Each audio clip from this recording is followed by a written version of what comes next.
was reminded recently of a quote by Corrie ten Boom, the author of The Hiding Place.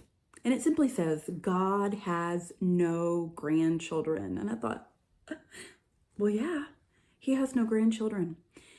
If you're a child of God and you have children, they must become children of God. They belong to God. And you may have grown up in a Christian home, but that doesn't make you a Christian. That doesn't make you a follower of God. Having a relationship does. We can pass down a heritage, a rich heritage. And I'm so blessed to have been passed down a rich heritage. We can pass down a heritage.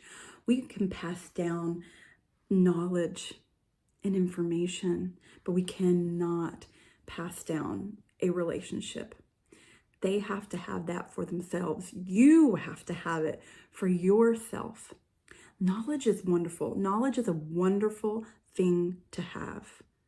But without relationship, it doesn't mean very much. When you couple relationship with knowledge, it is powerful and it is also sustainable. You can have a knowledge of God and not a relationship with him. That's why it's so important. It's so important to have your own relationship with God that has nothing to do with your family, has nothing to do with your spouse. It has nothing to do with anyone else. It's just between you and God. It's the relationship that you have gone and you have dug in for yourself to have a relationship. If you have children or people that you mentor or grandchildren or whoever it might be, you can give them knowledge and you can give them some really good advice to live by, but they ultimately have to dig in and get it for themselves. And then we have to stand back and trust that just like God has loved us, he loves them. And just like he came through for us, he'll come through for them. Because I'm a child of God. And they're a child of God too. You know, your children may live with you for a long time. They may even live in your basement. Hopefully not. But they cannot reside in your spiritual relationship. They have to build that for themselves.